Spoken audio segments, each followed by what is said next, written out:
podcast, welcomed by Joe Parfitt. That's me. And you've also seen Jack, which is wonderful. In a minute, you're going to have an icebreaker because you've got to have a bit of ice on the beach. You've got to have it in your drink, haven't you? Then we're going to have a guest speaker, Damian Hughes, who is not here in person, but he's recorded a really brilliant, short and sweet, very sweet video for you. Then we're going to hand over to Sue. You're going to find out more about her and her book. She's going to do a reading. So you'll hear an extract. Silliness may start. It may have already started by then. Then you're going to have a Q&A, and you can have the Q&A. Again, you'll be asking your questions through the chat. Can be with Sue about her book writing journey.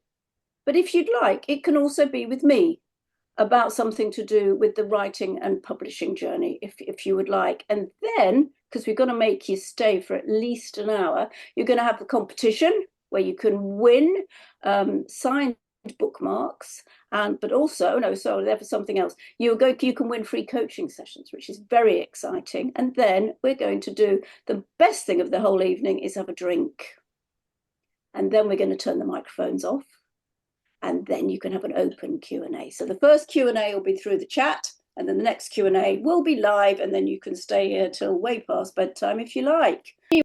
Damian is a Sunday Times best-selling author. He's written 8 business books, none of them with me.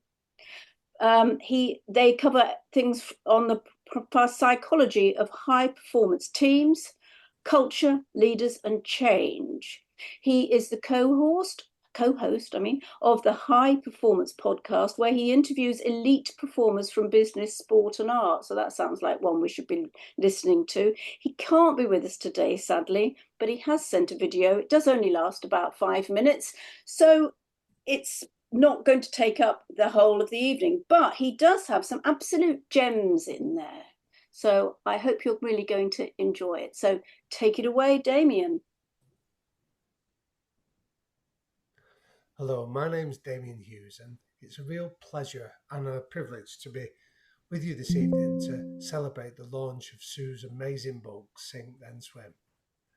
I've known Sue now for over 20 years, originally when she was at Luford before she became Sherman's, and I've always known that she's not only incredibly intelligent, but she's got a real wit and a warmth about her as well, and I'm delighted that this book is her chance to showcase both her intelligence and her obvious warmth and charm. When we're talking tonight around this idea of living as an expat, I've done that myself. I've lived both in the United States as well as in Europe. And I know how difficult, how confusing and how scary it can be to actually undertake that journey. There's a concept that I wanted to talk about this evening called the law of illusory depth. What it means is that some people can often pretend as if they know what they're talking about by using long words or making things sound clever, when actually their knowledge of a certain situation is only puddle deep. This book that we're talking about and that we're here to celebrate the launch of this evening really challenges that. When I first read it, I was thinking how I could have so done with this knowledge and this guide to be able to help me navigate the pitfalls and the numerous mistakes that I made when I did the journey of living as an expat. Sue was kind enough to ask me at the start of this process when she first started the idea of writing a book, whether I'd read it, and it was a real privilege to do so. I've been lucky enough to write a couple of books myself, and there's 2 rules that I said to her I wish somebody would have taught me when I first started writing. The first one is that your first draft will always be rubbish. Nobody tells you that, but it's true. But the second rule is that you need people around you that are willing to give you feedback. What so many people do, and they do it from a place of love, is they'll read the draft and tell you that it's really good and I really liked it. But actually, as an author, it's actually useless, that kind of information. It's nice to receive, but it doesn't give you an idea of what do I need to do and how do I get better with this. So Sue asked me to put my money where my mouth is and to do that role of offering feedback. And when I read the first draft, I think it contained part of what makes Sue so special. Her obvious intelligence, the fact that she challenged the law of illusory depth and made the idea of living as an expat and navigating your way through the perils of that. To be really clear, it was concise, and so most of the stuff was invaluable. But my feedback was that it was the second element of what makes Sue so special: her warmth, her vibrancy, and just Sue herself. And that was the feedback I gave her. The stories, the anecdotes from her own life are what really brings this book to life.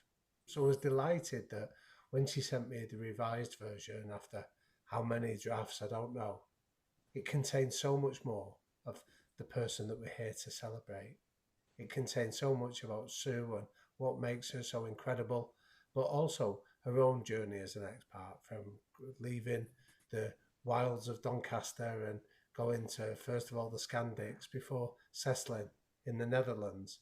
It contains stories from her growing up, as well as ways in which she's not only survived, but thrived these incredible experiences that she's been through. And that's why I have little doubt whatsoever of recommending that this book is a must read. It's one that I'd encourage you, because once you get into it, it feels like you're having a personal conversation with Sue, that she's that guide that'll help you through it, but it's her warmth and her own stories and anecdotes that'll really make you want to trust her and follow her advice to the letter. So I'm sorry that I can't be with you live this evening, but it was indeed a real privilege to be able to just come on and speak for a few minutes about what an incredible book it is, and to congratulate Sue on the fantastic achievement of being able to share something of her own journey, and also a guide that can help anybody else that's looking to do something similar. So I hope you'll raise a glass with me this evening, to where we celebrate the brilliant book, Sink and Then Swim. You, Damien. That really is a fantastic speech, and it gives you a real 101 on how to write a book hidden in there as well. And it's only 4 or so minutes long, so it really is very good and worthwhile watch, I must say. Right, so I just want to carry on with a few of the things he said, because he said that feedback was really important. He said that we should be deep, really deep, and not an illusion of depth. Sue certainly has plenty of depth. She's done masses and masses of research. How many drafts did you do? Damien talked about a number of drafts. Do you know how many you did? I have no idea, but I can let you all know because I've got them all filed.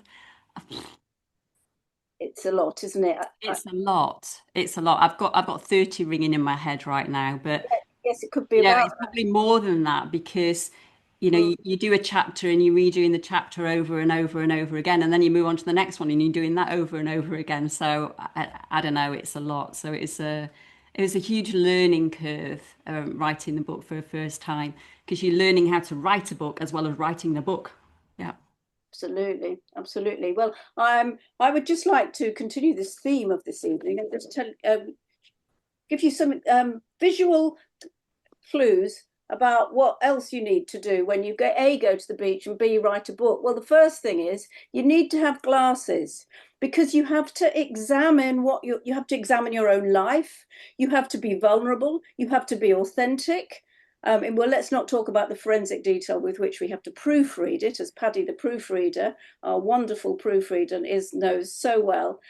So glasses, you've got to have your glasses, not your rose-coloured glasses, because Damien talked about them as well, didn't he? And how your friends will say, that was lovely, and that is not helpful in the slightest. So you need your glasses. The next thing you need is a float, because you kind of need something to keep you upright and not drowning. And I think that's where people like Jack and I come in. So you need a float. You might need your hat, because of the glare of the sun and the glare of thinking, well, what are people going to say when they read about themselves?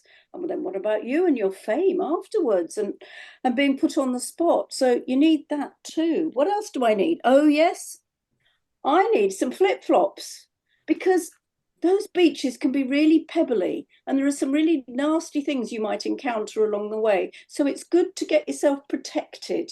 And so copyright law and things like that help, but also to help you navigate some of the rockier times while you're writing a book. Well, there's one last thing I have to take to the beach.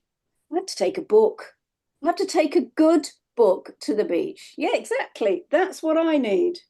So I hope those clues will have helped you just a little bit. Now I can't see through these, so I'll put the other ones on. So I hope those visual clues will have helped you a little bit. So do you know, I first met Sue in Prague at a Women's International Networking Conference in 2009. Now, I will confess I'd completely and utterly forgotten about this, but she hadn't. So I am forever grateful about that. I was running a workshop there on how to write a book, and that's where Sue first came into my life. Some 13 years later, she approached me about some mentoring, and I said that I was running a how to write a how-to book program online, and I'm really thrilled that Susie Mackey, who was on that class with her, is here this evening. I don't know if there's anybody else. I've tried to catch everybody as they're coming in, but we were a group of 4, and that's what started Sue off on the writing journey, and we're talking 3 years ago. So it's taken her 3 years and a lot of work. Oh, Andrea was there too. Yes, thank you for reminding us. Andrea Schmidt was there too. And so I became Sue's book coach. And it's been an absolute joy working with her. It's an absolute joy working with all my authors because I learn what they're teaching. I specialize in helping people to write how-to books, so I do also work on memoirs and fiction. But it's wonderful to learn so much from such experts, and Sue is certainly an expert. So let's move on now to this book. Why did you choose the title Sink Then Swim, Sue? Yeah, good question, Jo. Sink then swim. If I'm brutally honest, it was a bit of a download. It just came from nowhere. And I was like, you know what? I kind of like this. I played around with it a bit, kind of threw some other words in and what have you, but no, sink then swim stuck. And actually, when I started writing, my God, did it make a lot of sense. Because as humans, we're here to live a life, but we're born to survive. We bob up and down constantly on the waters of challenge, of discomfort, of difficulty, but we sink. We don't sink for long, but then we surface and we start swimming again. So the sink then swim just made absolute sense. And as I say, as I started writing, it made more sense to me. But as dear Jack and Paddy said to me, well, you can't really have that as a standalone title because people are like, well, what are you doing? Are you running a swimming club or something? So it absolutely needed a subtitle, and that was straightforward to me because I knew what the content of the book was going to be. So it became How to Survive Life's Most Stressful Situations When Living Abroad. And then, it's like a can of beans or whatever, you know what it is that the content's about. So that's where the title came from. And I have to say, I love it. But then I'm biased. We all love it too. And the subtitle does say what it does on the tin, and that is very, very important. And not only that, a subtitle needs to have keywords in it that people will find when they're searching for that book on the online bookstores. Who is the book written for? Well, here I suppose the clue is in the title, the subtitle, Living Abroad. So it is in essence designed for anybody who's living abroad or intending to live abroad and who's going through, if you like, those stressful situations. And I've picked in essence, there are 10 most stressful situations in life, but I picked the ones that for me were the most stressful. Death, divorce and separation, ill health, and trying to find work, when you're out of work. But also it's about really understanding yourself, your authentic self. And I'll come on to that a little bit later. Now, in the last week or so, I've been emailing a lot of people. And an ex-colleague of mine who unfortunately can't be here tonight because he's in Australia and they're asleep right now, and that's okay. He messaged me and he said this, which gave me another idea with regard to the book. My dad was a man of few words. I'd love to read it, your book. Maybe it will help me understand how my dad felt in the final 12 months of his life. So to me, that also said, well, it's not only about the people that are going through these situations, but perhaps people who know people, relatives that are going through it, so that they can understand, get an idea of what they're going through. So that's who it's written for. Absolutely. Yeah, I think you're right. It will actually appeal to a far wider audience than perhaps you originally thought. Yeah, absolutely. Because you do something else that Damien alluded to in his talk, is it's the case studies. Yeah, Not only do you write about your own life, but you've got a lot of case studies in there too. And that gives the book a really lovely broad base and yeah. a nice objective viewpoint, which is absolutely excellent. Thank Why did you you. write it? It's hard work, as we know. Yeah, it is, but it was meant to be. It was a lifelong dream for me. I've always wanted to write a book. As a child, I loved writing letters, quite creative. In those days, show my age, we wrote to pen friends. We all experience this profound challenges in our life, and I'm no exception to that. As a child, by the age of 13, and this is no judgment at all, but by age of 13, I've moved home 6 times. I was being introduced to David, who became my third father figure, and in my life, I've moved home 24 times. I've had 17 jobs, and I've lived abroad for 22 years.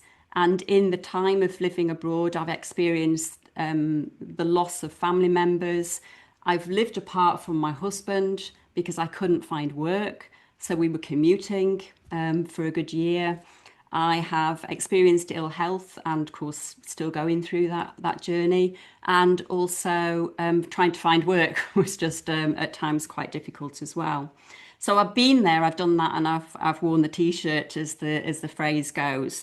But why I really wrote it was, or what prompted it, what the catalyst was cancer, the second cancer diagnosis.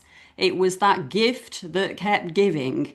And I suppose it was like that thing of shake me up to say, come on, Sue, get that book written because you've got a lot to give to other people, to share your knowledge, support them, and just share it through that. So that's what prompted it in the end. Good Well, question, Joe.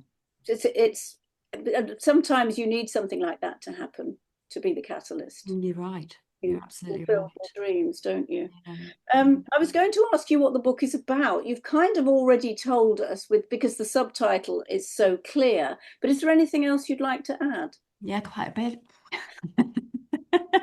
So sit back and relax, enjoy. Um, the book, as Joe has already mentioned, it's not just my stories. I had the privilege of interviewing 7 other people from all different parts of the world, and they very kindly wanted to share their real life stories. So they're in there. And from those real life stories, I took lots of hints, lots of tips, practical tips of how to manage these situations. Within it as well, you've got, as you would expect from Practical and Pragmatic Sue, you've got swimming lessons. So within each chapter, there are 1 or 2 swimming lessons, so you can actually embed the learning that you've gained from actually reading the chapter. And also, what you would expect from a Brit is there's got to be some humour in there. The content of the book can be quite heavy. So, at the end of each chapter, I've got a ripple of laughter just to lighten the load. So it starts with basically part one, of course, wave upon wave of, or hopefully it does, wave upon wave of change, because change in life is absolutely a given. It comes in abundance, whether we like it or not, and whether we impose it on ourselves or not. It's just there. But as individuals, as humans, we're not very good at managing it. We resist it. And the reason for that is our thoughts and emotions. They run riot, they go crazy in our bodies. And when we're looking at abroad, for example, when you first move abroad, yes, you've got the above surface level difference. So you've got maybe the weather's different, maybe the food's different, the language is different.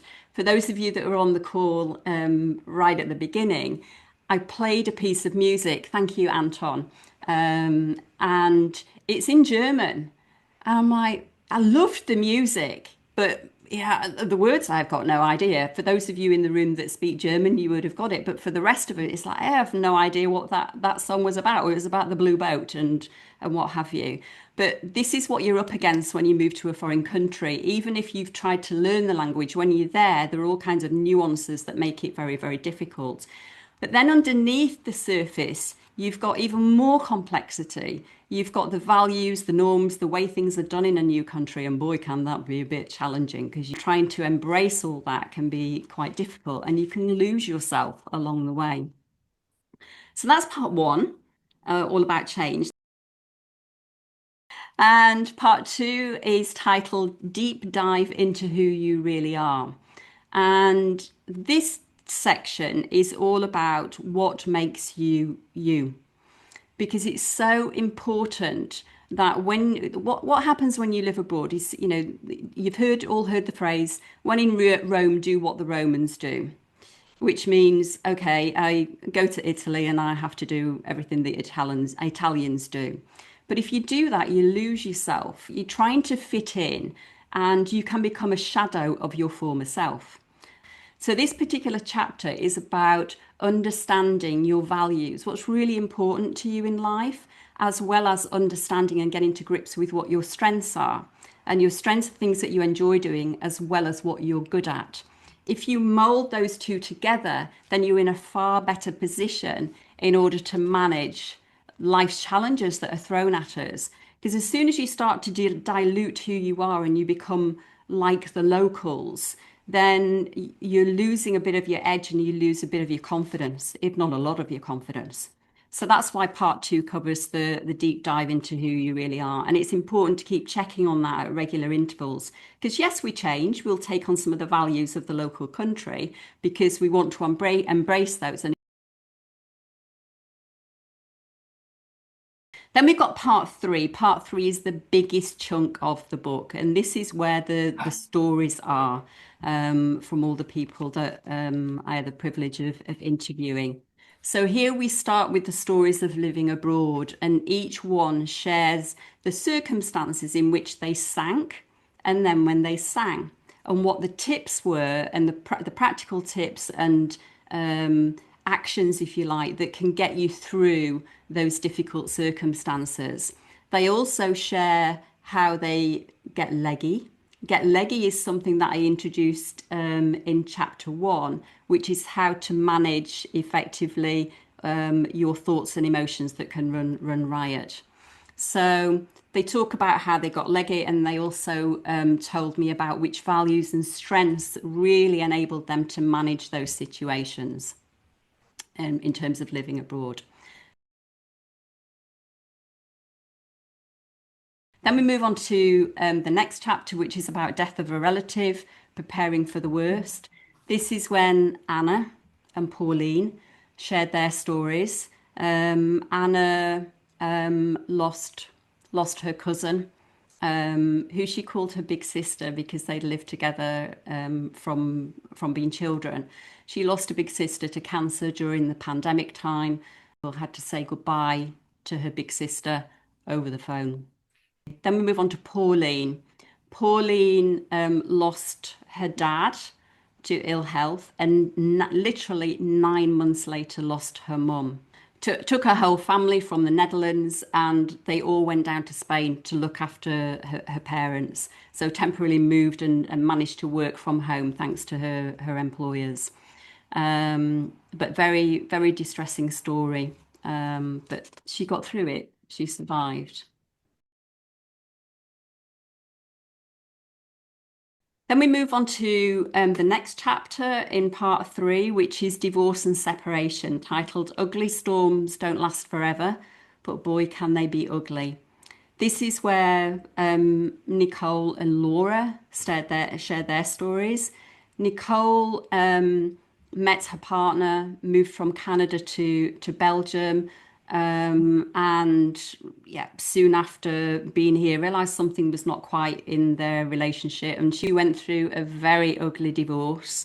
She ended up hiring not one but four solicitors, but it was her friends that she'd actually managed to get together within a new country that rallied around her and supported her, thankfully.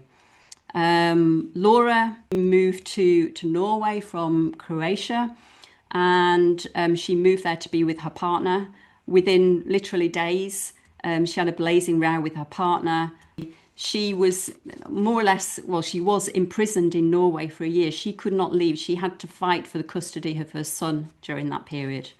So also very, very distressing. But both of them survived.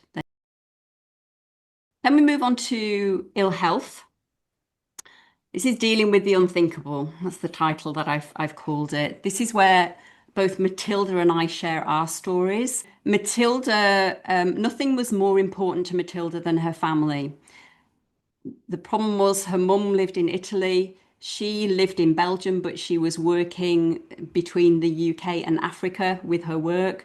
But she literally stopped everything, told her employer, I've got to move, I've got to be with my mum. And she stayed with her mum through various treatments, also for cancer. Then there's myself. You're all aware of my story, I believe. And the second time around, it was like, well, something really is not right here. I need to wake up. This is a wake up call. And what I did was I opened Pandora's box, thanks to Dave. I don't know if Dave is with us this evening. Yeah, he's here. Hi, Dave. Dave introduced me to something called somatic healing. Boy, what a journey that was. And that was about releasing suppressed emotions, basically from me from childhood. So, because at the end of the day, it's not just our physical health that we have to attend to when we get sick. You have to look at your emotional and psychological health as well. It all comes as a package, and many people don't realize that when they get sick. So that's the ill health. Then the last chapter in this part is about finding work, turbulent waters, as I've called it. And this is where both Evgeny and Hortense share their stories. Evgeny is originally from Russia. He always had a dream of working in Europe. When the war started between Russia and Ukraine, he fled. He fled with his family and 6 other families, actually, to Turkey. And there he was out of work for a complete year, trying to look after his family and trying to find work. And he said, you know what, Sue? Trying to find work is a full-time job in itself, but trying to find work when you want to work in another country that you've never worked in before is a double whammy. So, but he survived, he managed it, and he's now working in Germany. So, and we have Hortense's story.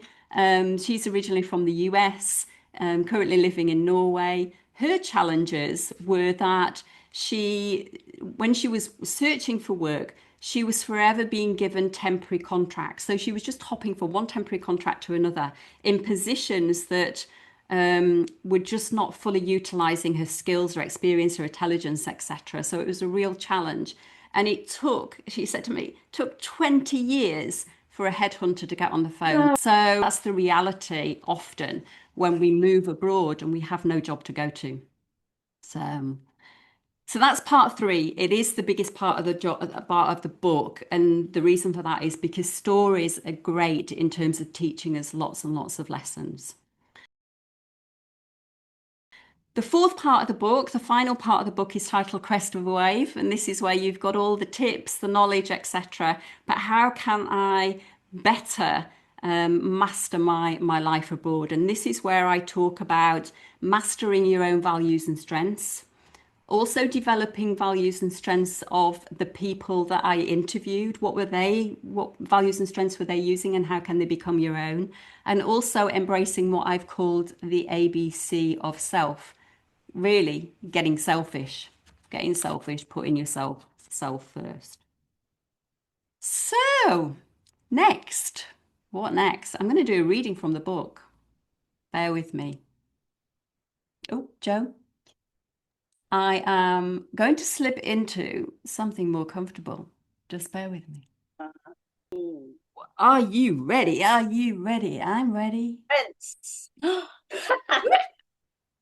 It's time to swim. Okay, I'm going to do a reading from my book, part one, chapter one, about sinking, then swimming. But I need my glasses on. Who goes swimming with their goggles and their glasses on? Well, Sue does. So here we go. Spain, 1976, and the Netherlands, August 2022. The summer of 1976, which is way before some of your time, I know that for sure. Summer of 1976 was one of the hottest on record in Europe. Nevertheless, Mum had booked a holiday to Spain to celebrate my 10th birthday. This was to be my first experience of being abroad. As I walked on the sand, the soles of my feet began to sizzle. Never before had I experienced such intense heat. Desperate to find something cool and quickly, the voice in my head screamed, "The sea!" Gulp. A steep incline from the beach to the sea had taken me by surprise. With the seabed beyond reach, I was completely out of my depth. In a state of deep panic, I began flapping my arms around, attempting to stay afloat. But without my armbands, I couldn't swim. My cries for help dulled as I swallowed mouthful after mouthful of salt water. Mum, who was swimming with friends just a few meters away, quickly realised what was happening and screamed for help. Within minutes, I was lying on the beach, surrounded by worried onlookers. Vaguely recalling the scramble to pull me out of the water, I was slowly but surely resuming a normal breathing rhythm while spitting out any remaining seawater. Every ounce of energy had been sapped out of me. I was exhausted. Fast forward to the summer of 2022. Having dared to return to the water after the Spain incident, I was now able to swim unaided, but my technique was awkward. Spurred on by my cancer diagnosis, I decided it was time to learn to swim properly. My neighbour Maureen became my swimming mate. Buying swimming goggles was the easy part. The ticket and the locker systems, both in Dutch, less so. Maureen to the rescue. Then came the hardest part, placing my head underwater without inhaling and swallowing a mouthful of chlorinated water. Was no easy task. For several weeks, choking and spluttering became the norm, but then came a breakthrough. I began to swim like a fish, doing 5 continuous strokes underwater. Progress, albeit not using the right technique. Wij kunnen dit. We can do this. The encouragement Maureen and I gave each other en route to the swimming baths was priceless. Within a few months, we were both swimming like pros, with our heads under the water, 1 stroke to 1 breath. We're proud of ourselves. Sink or swim? In Spain, I sank. But years later, thanks to Maureen, I not only mastered the Dutch ticket and locker system, but I was also swimming like a pro. Yay! So there we go. That's about the book and a little bit of an extract from the book. Now I'm going to take this off now. Yay! Now look at what's up to your hair. It's fine. Well, it's very authentic. That's for sure. So, what is your hope for the book then? So we've heard a little bit of it. Yeah, my hope is kind of summed up by a quote, something that Brené Brown wrote, the philosopher, American professor, and writer. She wrote, "One day you'll tell your story of how you overcame what you are going through now, and it will become part of someone else's survival guide." My hope is that Sink, Then Swim will become the go-to survival guide for dealing with the most stressful situations when living abroad. I want it to ease the pain and the upset. I want it to show people the way and to embrace the mindset of, I can do this and it's going to be okay. And that kind of summed up my own quote that I've got in the book, which is, "You can and will survive life's most stressful situations when living abroad. Embrace these challenges as opportunities from which to grow, learn and grow, knowing that first you sink and then you swim.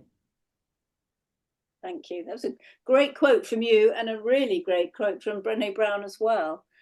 I think that's one that I need to write down. Actually, that's a really good one. So I think what's on the list now is that you're going to do some thank yous. I am going to do some thank yous. Some of you may have seen a video already this morning on YouTube, where I thanked so many people for making this possible, because without these people, this wouldn't be possible. The people who I interviewed to make this book possible, your stories were so moving. Yeah, I was brought to tears, and I can't thank you enough for sharing them. Without your stories, this book would not have been possible at all. It would have looked very different and very weak. So thank you all. And you are Anna, Evgeny, Hortense, Laura, Matilda, Nicole, and Pauline. Thank you. Then we've got the test readers. Without the test readers are really important when you're writing a book. As Damien said, you need that constructive feedback. Damien was a test reader, Pauline was a test reader, Vivian was a test reader, and Joanne was a test reader. So thank you to you two. And then the heartwarming reviews, they're all at the beginning of the book. Thank you all. You are Agnes, Anastasia, Andrea, Camilla, Chris, Damien, Dorothy, Esther, Greta, Christine, Natalie, Pauline, Rhoda, Rome, and Tara. Thank you all for your reviews. I was really touched by them, really touched by them. Vivian, foreword that you wrote also brought me to tears. Really amazing. Thank you, Vivian. Thank you for being in my life. Summertime and Springtime Books publishing team. This would not be here right now without you. Thank you, Jo, from the bottom of my heart. Amazing. Yeah, all those 13 years ago we met, and thank you for your how-to book. Thank you for your guidance. Thank you for your feedback. Thank you for your coaching. Thank you for everything. You've taken me on the journey all the way through to be Master of Ceremonies this evening. Oh, to Jack. My pleasure. To Jack. Look at that front cover. Wowee! Amazing. Couldn't have asked for anything more. Just perfect. More than I could have ever asked for. Superb. And the layout of the book, the pages, the little icons and everything, it's just superb. Really superb. And back of house management. Thank you. And to Paddy, who unfortunately is not here this evening, he's the proof editor. Yeah, talk about, I thought I was detailed. Well, he's off the scale. He's just amazing. Dotting the I's, crossing the T's, giving the feedback in terms of sentence structure, etc. So thank you to Paddy. So thank you, Jack, Paddy, and Jo, for making this happen. Yeah, amazing. Family, friends, work colleagues, clients, anybody else that knows me who has been cheering me along over the period of time, almost 3 years to write this book. Thank you. Thank you all. Yeah. That really helps when you're cheering somebody along to get to the end line. I read something the other day that said that people who want to write a book, 80% of them don't get over the finish line. So only 20% of us actually make it to the end. And this evening, Jo, Poppy, Karen, thank you for being here, and thank you for putting everything together with me to make this happen. So there's my thank yous. Now, what next? What are we doing next? How they can buy the thing. You've told them all about it. Don't tell them how. You're going to buy it. Oh, I'm looking at the other screen. So here's how you can buy the book. And you can buy it on these links. You can use the QR code. You've all got your glasses ready because we're going to do a toast. And my humble assistant here is going to open some champagne. I don't drink anymore. But you know what? This occasion It calls for it. It absolutely calls for it. Yeah, that's yours. Ja, And this one's mine. even kijken. Dat is first to you.